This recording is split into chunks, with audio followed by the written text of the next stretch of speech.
নমস্কার, কেমন আছেন সবাই?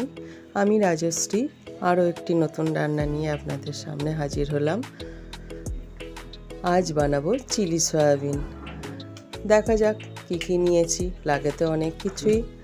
নিয়েছি সয়াবিন, এখানে আছে ক্যাপসিকাম, তারপর আছে পেঁয়াজ, এগুলো আমি ডুমো ডুমো করে কেটে নিয়েছি।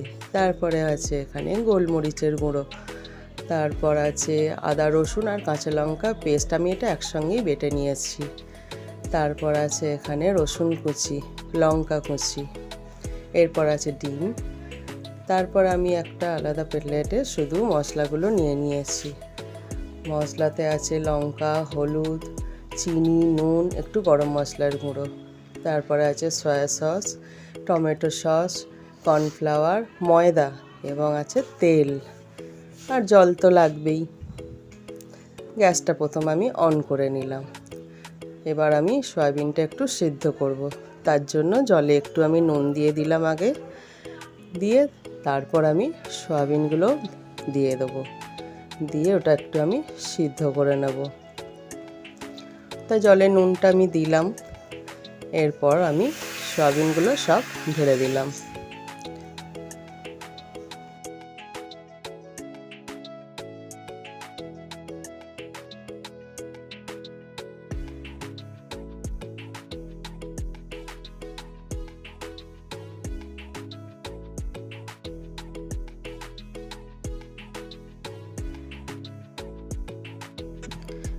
সয়াবিনটা এবার একটু সিদ্ধ হতে থাক, ততক্ষণে আমি একটু আসছি।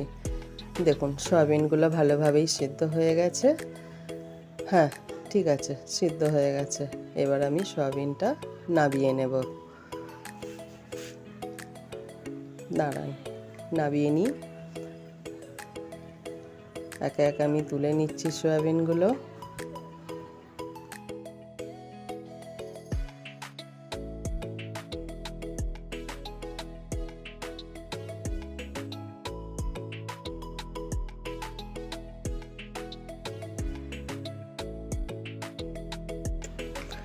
সয়াবিনগুলো তুলে নিয়ে এবার এতে আমি একটু ঠান্ডা জল দিয়ে দিলাম, দিয়ে সয়াবিনগুলো একদম নিংড়ে শুকনো করে নিতে হবে।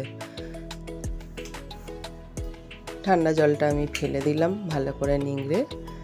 এবার কড়াটা আমি ভালো করে ধুয়ে আসছি। এবার সয়াবিনের গাগুলো আমি একটু ছাড়িয়ে নেব। আমার মনে হয় এরকম করে করলে একটু ভালো হয়, না হলে যেন সয়াবিনগুলো বড্ড বড় বড় লাগে, ভিতরে যেন মশলা ঢুকতে চায় না, এরকম আমার মনে হয়। ওই জন্য আমি যখনই চিলি সয়াবিন করি আমি এইভাবে একটু পাতলা পাতলা করে ছাড়িয়ে নিই।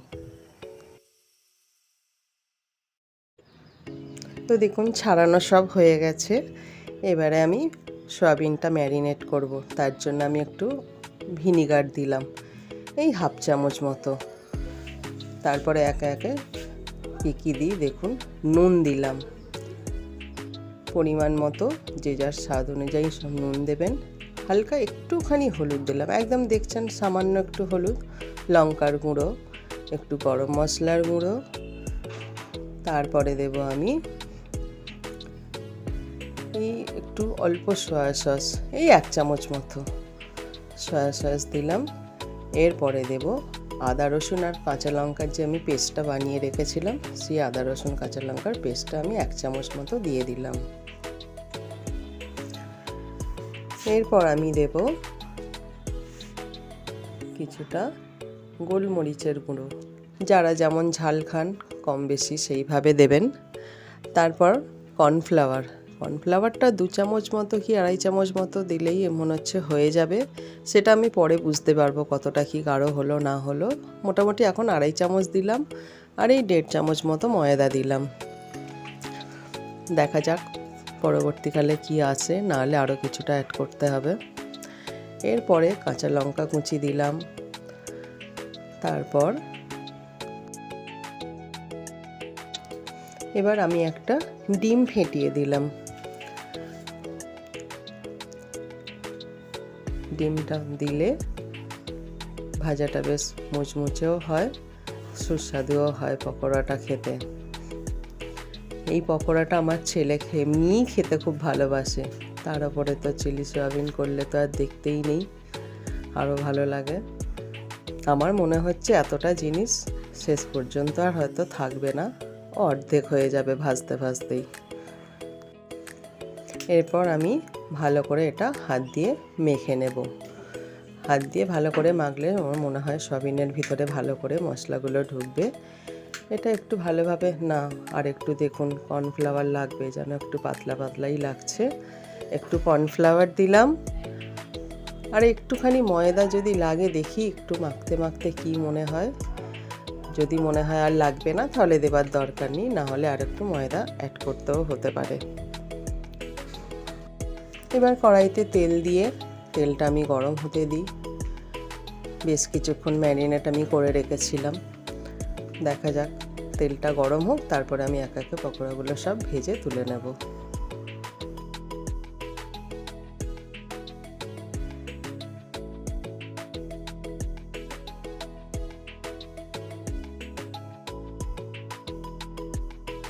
হ্যাঁ, এবার তেলটা গরম হয়ে গেছে, এবারে আমি পকোড়াগুলো ভেজে নেব।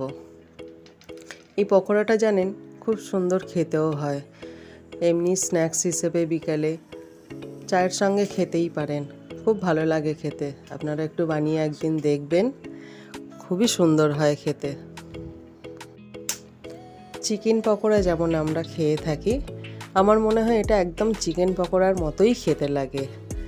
যারা চিকেন খেতে পছন্দ করেন না তারা এইভাবে পকোড়া বানিয়ে খেতে পারেন, একদম মনে হয় যেন সেই চিকেনের মতোই লাগছে খেতে, কিচ্ছু বোঝা যায় না যে এটা চিকেন খাচ্ছি নাকি আমি সয়াবিন খাচ্ছি।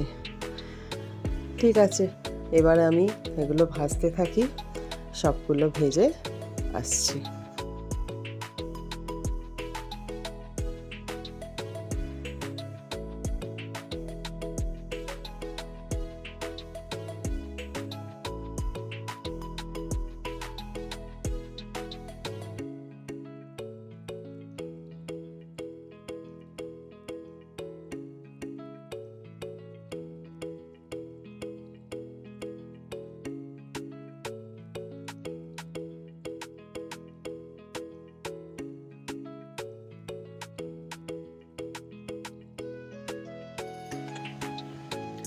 এবার পকোড়াগুলো আমার মোটামুটি সব ভাজাই হয়ে এসছে, আর একটু ওটা বাকি আছে, এটা ভেজে তুলে নেব। তারপর আমি আসছি। হ্যাঁ, সব পকোড়া ভাজা হয়ে গেছে। এবার আমি তেলটা একটু কমিয়ে নিলাম, তাতে এবার দিয়ে দিলাম রসুন কুচি। এবার সবই একে একে আমি দিয়ে দেবো। দিলাম পেঁয়াজ কুচিগুলোই ডুমো ডুমো করে যেগুলো কেটে রেখেছিলাম, ক্যাপসিকাম, লঙ্কাটাও দিয়ে দিলাম। আমরা একটু ঝাল পছন্দ করি, যারা ঝাল পছন্দ করেন না তারা অল্প দেবেন, নাও দিতে পারেন বাচ্চারা যদি থাকে বাড়িতে। নুন দিয়ে দিলাম যাতে একটু মজে যায় পেঁয়াজ লঙ্কা ক্যাপসিকাম, তার জন্য নুনটা একটু আমি আগে দিয়ে দিলাম ভাজার সময়। এই অবস্থায় গ্যাসের ফ্লেমটা আমি একটু কমিয়ে দিলাম, কেননা দেখতেই পাচ্ছেন কড়া দিয়ে ধোঁয়া উঠছে। আসলে পকোড়াগুলো ভেজে তুললাম তো, তারপরে এগুলো সব দিয়েছি, তার জন্য বেশ কড়াটা গরম হয়ে গেছে, কমিয়ে দিলাম। এবার পেঁয়াজটা ক্যাপসিকাম লঙ্কা একটু মজতে থাকুক। তবে এতে জানেন তো একটু হলুদ লাল এইসব ক্যাপসিকামগুলো দিলে বেশ কালারফুল হতো, কিন্তু আমার বাড়িতে এগুলো ছিল না, যেটুকু ছিল তাই দিয়েই আমি করলাম। এবার আমি কর্নফ্লাওয়ারটা একটু গুলে রেখে দিচ্ছি, দেখতেই পাচ্ছেন আগে থেকে শুধু কর্নফ্লাওয়ারটা জল দিয়ে এই 2-3 চামচ মতো জল দিয়ে একটু গুলে রেখে দিলাম। এরপর আমি গুঁড়ো মশলাগুলো আস্তে আস্তে দিয়ে দিচ্ছি। গুঁড়ো লঙ্কা দিলাম, তারপর দিলাম গরম মশলার গুঁড়ো, তারপরে একটুখানি হলুদ, না দিলেও হয়, চিলি চিকেনে সাধারণত হলুদ দেয় না, তবুও আছে দেখে একটু দিয়েই দিলাম আমি। এরপর টমেটো সসটা 2 চামচ না একটু বেশিই দিলাম, মোটামুটি 3-4 চামচের মতো আমি টমেটো সসটা দিলাম। যাদের তরকারি পরিমাণ যেরকম সেই হিসেবে দেবেন, আমি মোটামুটি এখানে 3-4 চামচ মতো দিলাম। তারপরে সয়া সস 1 চামচের মতো দিয়ে দিলাম। এবার এটা একটু হতে থাকুক, গ্যাস তো কমানোই আছে। রান্নাটি কেমন হয়েছে অবশ্যই আমাকে কমেন্ট বক্সে লিখে জানাবেন।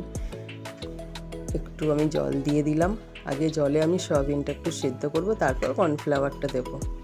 হ্যাঁ, যেটা বলছিলাম, রান্নাটা কেমন হয়েছে অবশ্যই কমেন্ট বক্সে লিখে জানাবেন। একটা ছোট্ট করে লাইক, কমেন্ট, শেয়ার আপনাদের থেকে আমি একটু আশা করি, এবং সাবস্ক্রাইব করবেন চ্যানেলটা প্লিজ। এরই মধ্যে একটু কাশ্মীরি লঙ্কার গুঁড়ো আমি দিয়ে দিলাম। এবার যারা যেরকম মিষ্টি পছন্দ করেন সেই হিসেবে মিষ্টি দেবেন। আমাদের পরিবারে খুব মিষ্টি চিলি চিকেনে পছন্দ করেন না। দেখলেন আমি 1 চামচ মতো নুন, নুন না, চিনি 1 চামচ মতো চিনি আমি অ্যাড করিনি, কিন্তু বেশি মিষ্টি হলে পছন্দ নয়। তারপর আমি এগুলো সয়াবিনের পকোড়াগুলো দিয়ে দিলাম। দেখলেন, আপনাদের আমি বলেছিলাম আমি এতগুলো পকোড়া হয়তো আমি তরকারি করতেই পারবো না, অর্ধেক হয়ে গেছে। সবই আমার ছেলের কৃপা।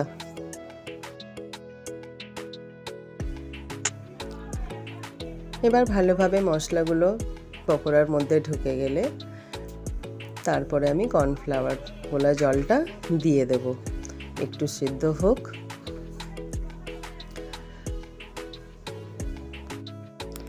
আপনাদের যদি কোনো রান্না আমার থেকে দেখতে পছন্দ হয় আমাকে কমেন্ট বক্সে লিখে একটু জানাবেন। আমি চেষ্টা করব আপনাদের সামনে সেটা সুন্দরভাবে পরিবেশন করতে। দেখতে দেখতে মোটামুটি ওটা সেদ্ধ হয়ে গেছে। এবার আমি দেখলেন কর্নফ্লাওয়ার গোলা জলটা দিয়ে দিলাম। এবারে এটা গাঢ় হয়ে গেলেই নামিয়ে নেব। আর হ্যাঁ, চ্যানেলটি কিন্তু সাবস্ক্রাইব করতে ভুলবেন না। সাবস্ক্রাইব করে পাশে বেল আইকনটি ক্লিক করে দেবেন, তাহলে সবার প্রথম নোটিফিকেশনটি আপনার কাছে গিয়ে পৌঁছে যাবে। এইভাবে চিলি সয়াবিনটা বানিয়ে খেয়ে দেখবেন, আশা করি আপনাদের ভালো লাগবে। খুবই ভালো হয় এটা খেতে। তবে এতে একটু লাল হলুদ ক্যাপসিকাম পড়লে সুন্দর দেখতে লাগতো, কিন্তু নেই যখন কি করা যাবে, যা আছে তাই দিয়েই বানিয়ে ফেললাম।